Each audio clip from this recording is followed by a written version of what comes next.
Hai semua, welcome back to my channel. Jadi untuk video kali ini kita agak sedikit berbeda temanya ya. Untuk kalian yang have no idea ini tuh apa gitu ya. Jadi belakangan ini aku suka bikin quiz di Instastory. Kita bilangnya kayak Ariel SR Makeup Quiz ya. Dimana biasanya kalau aku dapat pertanyaan yang kira-kira agak-agak mudah untuk dijawab.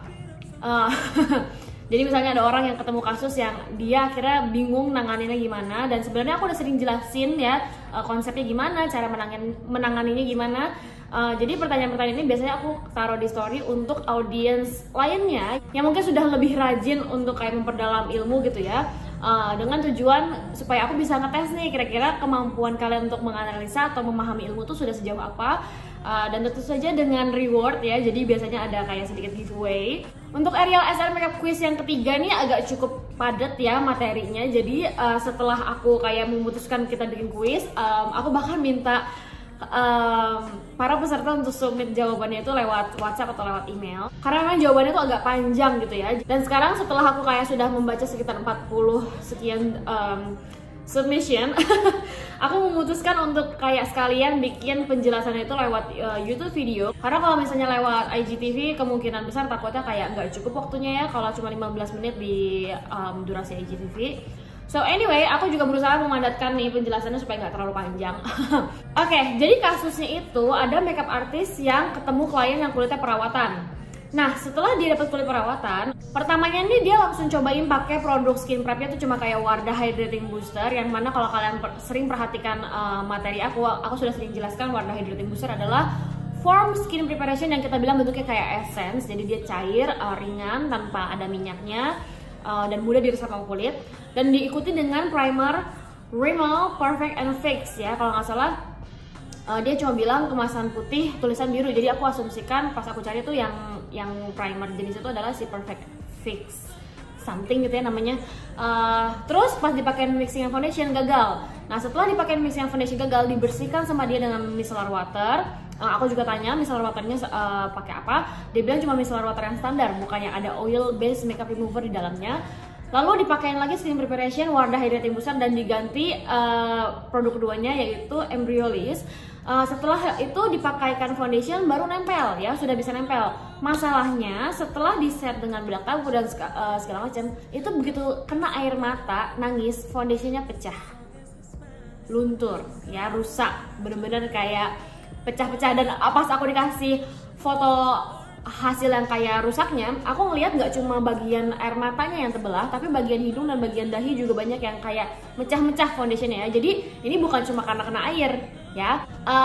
Ketika aku udah dapat kasus itu, aku nanya nih ke audiens Instagram, ada 3 masalah utama yang sebenarnya jadi masalah kenapa foundationnya jadi rusak.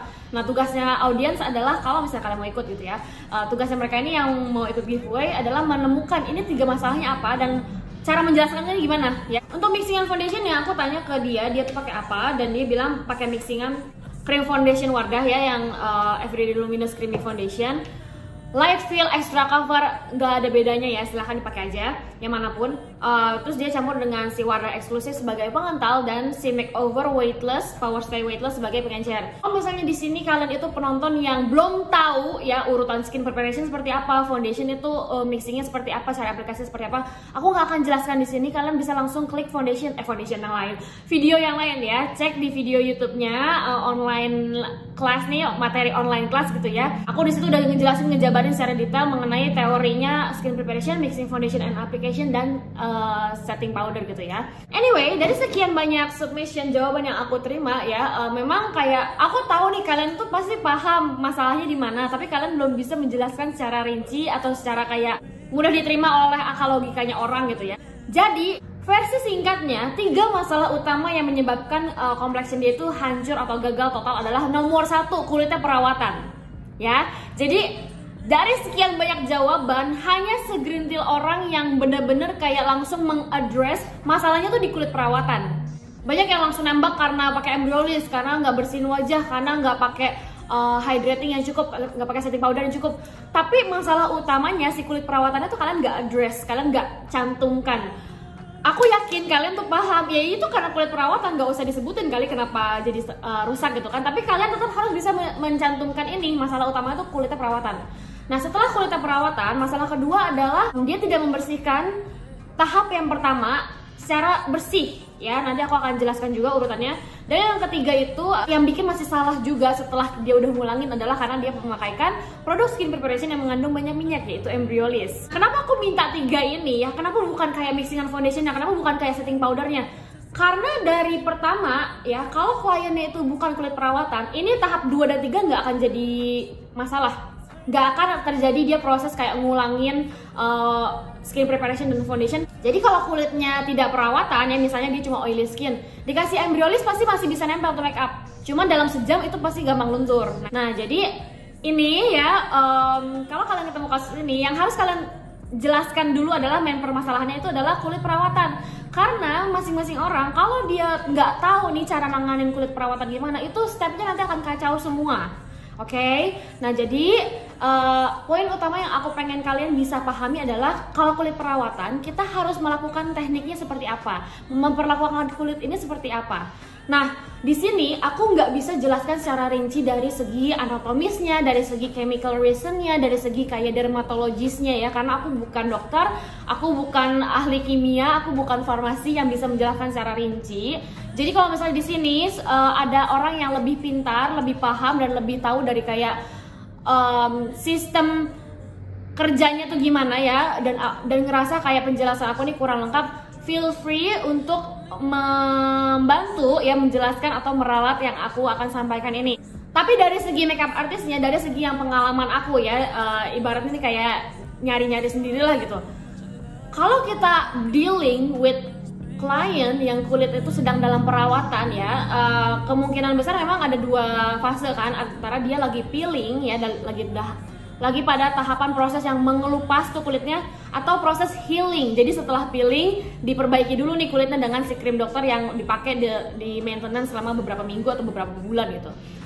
Anyway, regardless, kedua kondisi kulit ini, baik dia sedang peeling atau healing, yang harus kalian tahu adalah krim dokter itu memang didesain untuk lebih spesifik targetnya ya. Dia nggak cuma kayak melindungi kulit, dia nggak cuma kayak apa namanya melembabkan kulit, menutrisi kulit, itu juga, tapi kayak ada poin detail yang dia tuju gitu. Misalnya menghilangkan flek bekas jerawat, atau menghilangkan kerutan, atau menghilangkan tekstur kulit, I don't know gitu ya. Cuman yang jelas dulu aku kalau ngeliat teman aku ya, dia bahkan sampai kayak punya flek hitam yang bukan bekas jerawat, memang flek di kulit, itu bisa sampai menipis fleknya, hilang.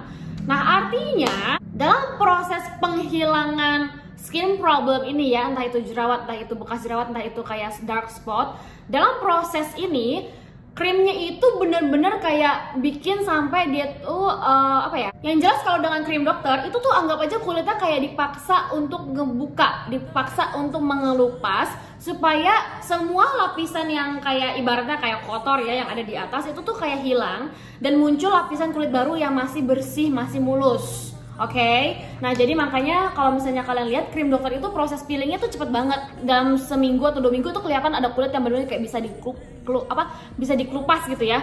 Sedangkan kalau kita pakai exfoliating toner, pakai exfoliating scrub atau yang lembut-lembut nih yang cocok untuk digunakan dalam pemakaian mingguan, itu nggak mungkin tuh proses exfoliatingnya atau proses peelingnya bener-bener kayak ketara langsung hilang, rontok semua ya. Jadi itu yang membedakan antara krim dokter dengan exfoliating produk yang biasanya kita bisa gunakan tanpa resep dokter. Anyway, karena ini obatnya tuh memaksa kulit untuk membuang lapisan yang ada di atas ya, mengelupas, artinya ini kan secara anatomis kulit yang nantinya ada di bawahnya itu sebenarnya belum siap untuk muncul di permukaan ya. Di atas permukaan ini yang bagian luarnya yang kontak dengan debu, kontak dengan UV, kontak dengan make up, itu tuh sebenarnya kulitnya belum siap karena kulitnya ibaratnya kayak masih remaja, masih bayi banget. Sampai di sini kalau misalnya proses peeling selesai, masukkan ke proses healing ya. Krim dokter yang dipakai kayak siang dan malam itu, nah itu mungkin lebih ke arah kayak ini memberikan nutrisi supaya si kulitnya itu dengan cepat bisa kayak siap ya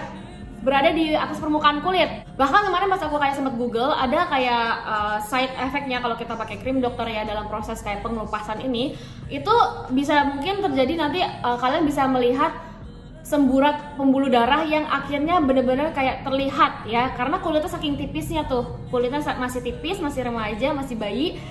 Jadi pembuluh darah bahkan kelihatan. Baru tugasnya krim dokter itu yang biasanya dipakai rutin secara day cream atau night cream gitu ya, itu ditugaskan untuk melindungi kulitnya supaya si kulitnya itu nggak malah jadi stres ya, karena kalau kulitnya stres yang ada malah makin rusak. Jadi kalau orang yang sedang maintenance kulit dia di tahap healing ya, biasanya klien-klien yang kita temukan tuh rata-rata banyaknya memang kayak proses healing, kesannya kayaknya kulitnya mulus, udah licin, udah nggak ada masalah, tapi masih ada kandungan krim dokter yang masuk di kulit dia yang entah gimana ceritanya, dia tuh membuat lapisan kulit baru atau kita bilangnya skin barrier ya. Si skin barrier yang disebabkan oleh krim dokter ini memang kalau menurut aku rasanya tuh kayak licin, seolah-olah kayak berminyak. Maka dari itu memang disarankan untuk para klien yang kalau misalnya kalian mau dandan dengan makeup artist untuk melepas krim dokternya sekitar 2 mingguan gitu ya, supaya itu kandungan dari krim dokter yang ada di kulitnya setidaknya bisa hilang dulu ya, supaya itu nggak perang tuh kalau ditempelin kosmetik. Nah masalahnya kan memang nggak semua klien kita bisa tahu gitu ya apakah dia masih lanjut pakai krim dokter atau tidak. Nah jadi selama 3 tahun setengah 3 tahun setengah terakhir aku menjadi makeup artist, kebanyakan memang kalau aku ketemu klien yang pakai krim dokter, aku tuh nggak tahu sama sekali kalau dia masih pakai krim dokter, sampai aku udah pakai foundation dan berasa tuh foundationnya kayak nggak gampang nempelnya di kulit ya, dan aku akan tanya, ini kulitnya lagi perawatannya, terus dia baru kayak iya aku masih pakai krim dokter, tapi hari ini enggak sih. Tapi setidaknya bisa tetap tuh makeup nempel, hanya saja mungkin tidak seawet kalau kita pakai foundation ini di orang yang kulitnya normal. Nah gimana nih cara ngadepinnya kalau misalnya ketemu kliennya seperti itu? Karena kandungan yang ada di krim dokter itu benar-benar kayak melembabkan kulit dia ya, memaksa ada nutrisi ya, sampai akhirnya tuh berasa tuh kayak licin, berminyak. Jadi anggap saja ya kalian mentreatment orang ini seperti orang yang kulitnya oily. Dan kembali lagi harus diingat, oily skin itu tidak berarti dia tidak bisa dehidrasi ya. Banyak orang yang kulitnya oily dan ketika tidak diberikan hydration yang cukup, justru itu agak memancing kulitnya untuk memproduksi minyak lebih berlebihan dibandingkan biasanya. Jadi kalau misalnya kalian ketemu orang yang kulitnya perawatan, ini anggap aja kulit dia oily tapi at the same time dia tuh lagi stress kulitnya. Jadi kalian tuh butuh mengasih hydration yang banyak ya di kulitnya dia. Nah gimana caranya kita memberikan hydration di orang yang kulitnya oily? Of course, aku udah sering jelaskan menggunakan produk skin preparation yang water based supaya kita tidak meninggalkan residu oil di wajahnya dengan pemakaian yang agak cukup banyak, jadi kayak ditumpuk berulang-ulang. Nah jadi ini yang harus kalian bisa jelaskan terlebih dahulu, permasalahannya orang yang kulitnya perawatan dan kita tuh harus menangani dia seperti apa. Oke, itu poin pertama. Nah sekarang setelah aku udah jelaskan mengenai kayak orang yang kulit perawatan tuh tipenya seperti apa dan kita harus menangani dia seperti apa, otomatis baik makeup artist yang kemarin ini sempat struggle dengan kasus ini atau makeup artist di luar sana, kalian yang masih kayak belum kebayang juga kalau ngadepin orang yang kulitnya perawatan gimana, kalian akan tahu, oh berarti kalau dipakai primer yang seperti Rimmel itu salah. Berarti kalau cuma dipakai wadah hydrating booster sekali itu kurang ya, karena jadinya kalian nggak ngebantu kulitnya untuk siap dipakaikan foundation. Oke, nah jadi permasalahan kedua yang harus kalian address juga adalah kulitnya jadinya nggak bersih ya. Dari produk skin prep yang pertama dan aplikasi foundation yang pertama dia gagal, baru tuh salah untuk dia hanya membersihkan menggunakan micellar water biasa. Kemarin itu ada yang jawab kalau kalian berpendapat bahwa sisa micellar waternya yang akhirnya mengganggu proses pengaplikasian foundation yang kedua. Sebenarnya bukan micellar waternya yang salah ya, tapi sisa kandungan minyak yang ada di primernya Rimmel atau di sisa foundation yang dia pakai yang pertama itu tidak bisa hilang total hanya dengan menggunakan micellar water yang bentuknya air. Jadi gimana caranya? Jangankan wajah yang udah nempel foundation, misalnya aku ketemu klien yang dia itu udah beraktivitas dari pagi sampai siang ya, misalnya appointmentnya kita tuh start makeup jam 12 siang dan misalnya posisinya kayak di ballroom hotel gitu ya untuk acara sore yang wedding malam, itu kan otomatis dia nggak bisa mandi dulu, dia nggak bisa cuci muka dulu, tapi mukanya tuh udah kayak kena polusi udara, udah kena debu, udah keringetan, udah berminyak. Itu aku selalu melakukan proses cleansingnya 2 kali, 2 tahap. Pertama menggunakan micellar water yang ada minyaknya, oil based makeup remover atau oil infused makeup oil infused micellar water ya. Itu kenapa kita pakai yang ada oilnya dulu, supaya yang minyak yang ada di si oil based makeup remover ini nih bisa meluruhkan sisa debu, polusi yang kira-kira masih ada di atas kulitnya. Oke, sama halnya dengan si primer, rímel, dan foundation yang udah dipakai yang pertama. Minyak yang ada di mereka itu harus diluruhkan dulu dengan oil based makeup remover. Nah, setelah itu sisa-sisa oil yang tertinggal di kulit dari bekasnya oil based makeup remover baru bisa diangkat dengan micellar water yang standar. Ya, jadi nggak ada masalah kalau kalian itu memakaikan micellar water yang standar. Hanya saja micellar water standar itu tidak cukup kuat untuk membersihkan sisa minyak yang ada di foundation dan di primer. Bahkan kalau kalian ngerasa ya, misalnya kalian udah pakai foundation nih, pernah pakai foundation seharian, terus kalian langsung mandi, cuci muka, biasanya hanya dengan sabun cuci muka pun itu tidak cukup meluruhkan konsistensinya minyak yang ada di foundation dan di produk kosmetik lainnya, oke? Jadi membersihkan dengan oil based makeup remover aja juga salah karena kalian masih meninggalkan residu oil di wajahnya. Tapi membersihkan dengan micellar water saja juga salah karena dia tidak cukup kuat ya. Kalian harus kombinasikan dua tahap ini. Dan untuk yang kemarin bilang kalau micellar water itu bisa meninggalkan residu yang akhirnya membahayakan proses tahap selanjutnya ya.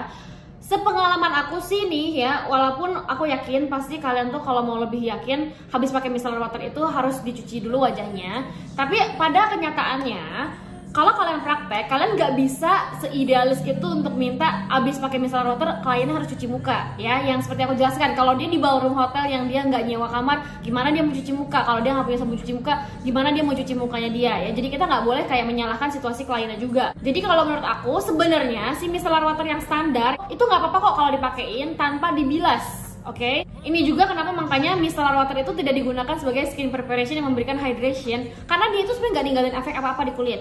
Oke, dia itu mirip-mirip kayak toner yang standar, dia nggak ngasih efek lembab, nggak ngasih efek lengket, berasanya tuh di kulit kayak nggak ada apa-apa.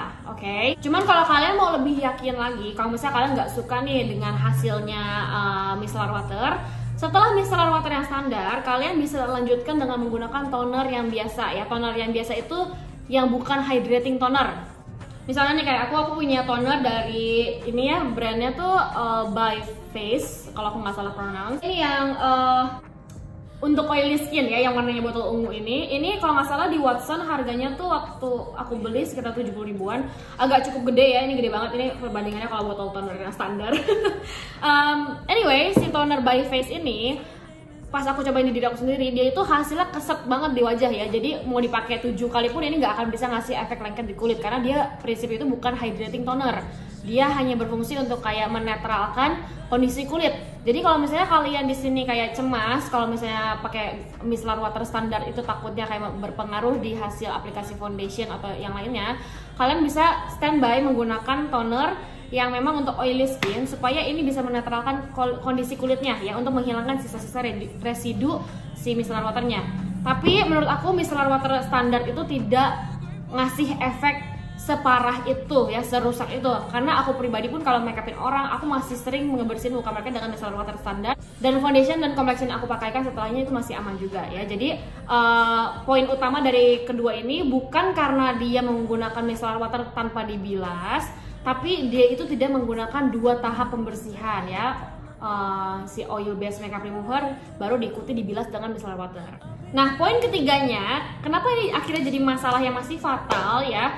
Karena udah mau kulitnya perawatan, dikasih sesuatu yang oily dari si rímel dan dari mixing foundation yang pertama, tapi tidak dibersihkan secara menyeluruh, ditambahin lagi dengan embryolis. Jadi udah minyak, kena sisa minyak yang bekas, ditambah lagi minyak. Akhirnya makanya foundation yang diaplikasikan di tahap terakhir itu pas diaplikasikan mungkin nempel, tapi ini kondisinya sama aja seperti kita kayak ya pakai produk minyak berlebihan, akhirnya nggak awet, nggak bisa tahan kalau kena air gitu ya, karena dasarnya dia sudah meleleh dari bawahnya ya. Jadi foundationnya tuh lapisan dasarnya tuh nggak kuat dia untuk kayak berpegangan ke kulit, makanya pas didorong air mata atau didorong keringat dia langsung geser gitu ya. Nah, kemarin setelah yang 3 ini yang sering banget disebutin sama para penjawab ya, aku bilangnya kalian kayak peserta giveaway, adalah mixingannya yang salah karena dia menggunakan 2 jenis foundation yang sama-sama banyak minyaknya, dan cara aplikasi bedaknya. Aku pengen address dulu ya masalah aplikasi bedak ya. Bentar loh. Nah untuk masalah bedak, memang sebenarnya dia itu nggak menjelaskan secara detail nih apakah dia ngesetnya cuma kayak ngambang-ngambang atau ini di press sampai teken. Yang jelas dia udah mencantumkan kalau itu tuh udah 2 tahap. Pertama pakai loose powder dan diikuti dengan compact powder. Jadi untuk bedak aku minta kalian itu jangan menuduh dia ya, menunjuk jari ke bagian bedaknya, karena masalah utamanya adalah 3 yang udah aku jelaskan barusan. Oke. Ya, jadi untuk bedak aku tidak address dan aku bahkan tidak cantumkan terlalu detail karena concernnya aku itu lebih ke arah yang main problemnya ini. Pun halnya dengan mixingan foundation, kemarin aku sampai ngetes lagi di minyak ya, kadar minyaknya yang ada di Makeover Weightless dan Wardah Exclusive Foundation.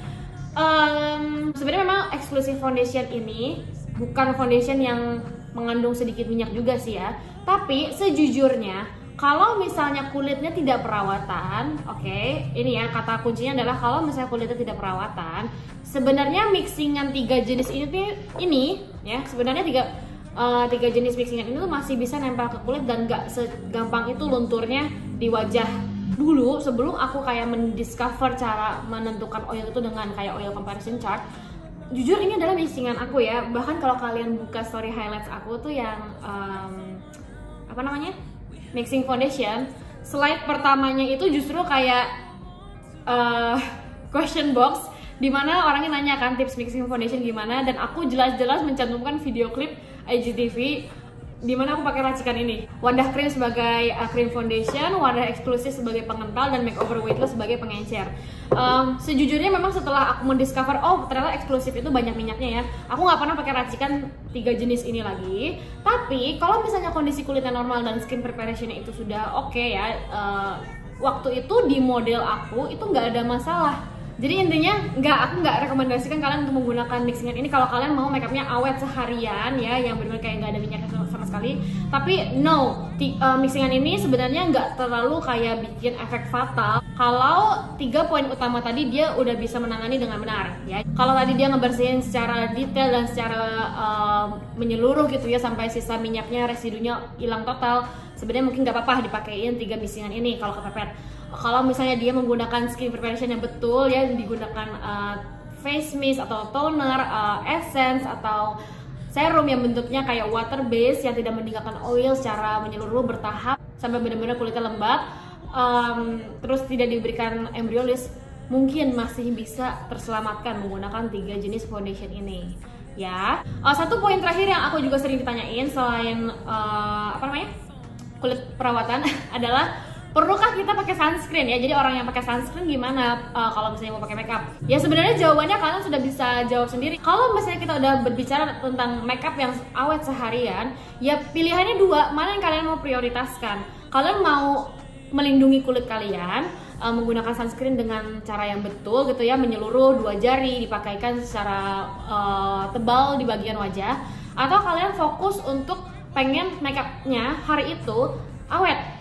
Jadi kalau ini ya bener-bener kalian harus tentukan. Kalau kalian mau memprioritaskan sunscreen ya otomatis foundationnya nggak bisa seawet itu, dan kalian harus siap-siap untuk kayak nge-bloating dalam beberapa jam sekali. However, menurut aku ya, kadang-kadang kalau misalnya kayak kesempatannya hari itu kalian pengen dandan yang lebih pasti yakin awet, I think nggak apa-apa untuk kayak nge-skip sunscreen di hari itu aja ya, kecuali kalian setiap hari maunya dandannya awet dan kalian nge-skip sunscreen, ya itu bahaya juga. Cuman menurut aku kalau misalnya untuk special occasion tertentu yang kalian pengen memprioritaskan hasil foundation yang lebih awet, ya mungkin bolehlah kita skip dulu si sunscreennya. Karena bahkan kalau kalian menggunakan foundation yang ada SPF-nya pun, itu bisa membuat foundationnya juga jadi lebih gampang meleleh ya, karena dia ada si SPF-nya di dalamnya. Jadi ya kurang lebihnya segitu video kita hari ini.